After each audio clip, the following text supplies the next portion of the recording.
সাগরে মহেশখালীর কাছে, মহেশখালী বা মাতারবাড়ির কাছে এই এই ফ্যাসিলিটিটাকে বলা হয় SPM, সিঙ্গেল পয়েন্ট মুরিং। এটা একটা ভাসমান তেল সংরক্ষণাগার, মানে স্টোরেজ ফ্যাসিলিটি। এইটা আমি এক্সাক্ট অ্যামাউন্টটা ভুলে গেছি, 8-10 হাজার কোটি টাকা ব্যয় করে 1-1.5-2 বছর আগে এটা তৈরি করা হয়েছে, মানে শেষ হয়েছে এটার কাজ। এখন পর্যন্ত এটার অপারেশনস এন্ড মেইনটেনেন্সের বিষয়ে যে কাজটা শেষ করা দরকার, যারা এটা ম্যানেজ করবে, সরকার করবে বা পিপিপিতে করবে, যেই করবে, এটা করা হয়নি। যার ফলে আপনার 8-10 হাজার কোটি টাকার রেডি স্টোরেজ ফ্যাসিলিটি পড়ে আছে।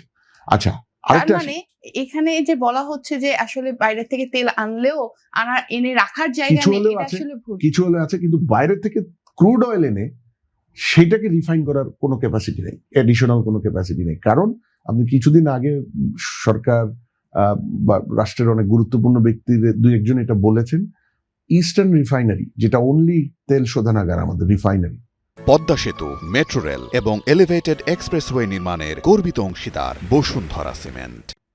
এটা কিন্তু স্বাধীনতা যুদ্ধের আগে পরে বোধহয় করা। 50-55 বছরে আমরা আর কোনো সেকেন্ড রিফাইনারি করিনি। ওই রিফাইনারি নিজেরই ক্রুড অয়েলটা যেটা আসে রিফাইন হওয়ার জন্য, সেখানেই স্টোরেজটা থাকে। তার মানে আমার যে ইস্টার্ন রিফাইনারির যে স্টোরেজ ক্রুড অয়েলের জন্য আর রিফাইন ক্ষমতা, এটা গত 50 বছর আগে যা ছিল বা 30 বছর আগে যা ছিল, এখনো তাই আছে। সুতরাং বাজেটে কি সেই ধরনের উদ্যোগ নেওয়া উচিত যে আমি আমার রিফাইনারি ক্যাপাসিটি বাড়ানোর জন্য? এটা আপনি 3 মাসে পারবেন না, কিন্তু বাজেটে যদি উদ্যোগ নেন হয়তো 2 বছরের মাথায় গিয়ে থাকবে। অবশ্যই করা উচিত, কারণ ইরান US কনফ্লিক্ট আমাদের চোখ খুলে দিয়ে গেছে যে প্রবলেম যেটা হিসাবে আমরা জানতাম, সেই প্রবলেম এখন একেবারে আপনাকে বাইট করছে খুব জোরে।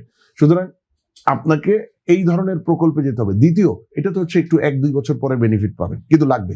আবার এই যে ইনফ্লেশন, হাই ইনফ্লেশন, জ্বালানি তেল মূল্য বৃদ্ধির কারণে কিছুটা হলেও বাড়তে পারে, পরিবহনের খরচ বেড়েছে, এইটাকে আপনি লো ইনকাম বা লোয়ার মিডল ইনকাম জনগোষ্ঠীর জন্য কিভাবে অফসেট করবেন, সেটার জন্য অ্যালোকেশন থাকতে হবে। এটা কি এখন ওই যে ওপেন মার্কেট সেলসে খাদ্য যে দেওয়া হয়, খুব কম দামে ফুড অপারেশন আছে, সেটাকে কি আরো বাড়ানো যেতে পারে? সেটা কি আরো কন্টিনিউ করা যেতে পারে?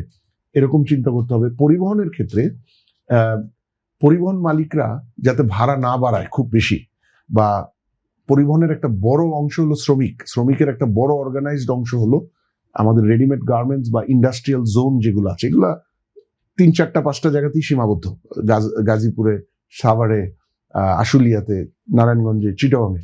সেখানে কি আপনি কোনো মেকানিজম বের করা যেতে পারে যে আপনি তেলের দাম বাড়ানোর ফলে ট্রান্সপোর্ট কস্ট, যাতে শ্রমিকদের জন্য যে বাসগুলো আছে সেগুলো যারা অপারেট করে, সেটা গার্মেন্টস মালিক হোক আর পরিবহন মালিক হোক, তারা যাতে না বাড়ায়, সেই জন্য গভর্নমেন্ট থেকে তাদেরকে একটু এডিশনাল সাবসিডি দেওয়া।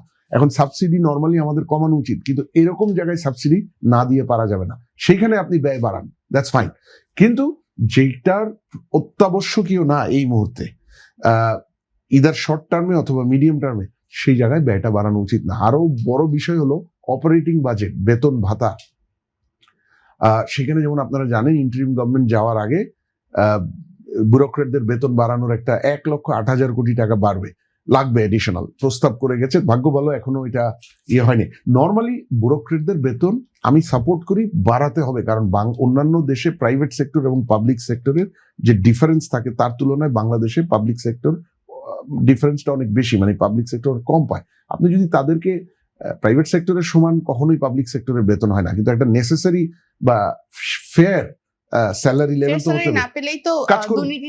দুর্নীতি হবে, মোটিভেশন থাকবে না। কিন্তু বাড়ানোর টাইমটা এখন না, যেহেতু সরকারের টাকা নাই, হাই ইনফ্লেশন।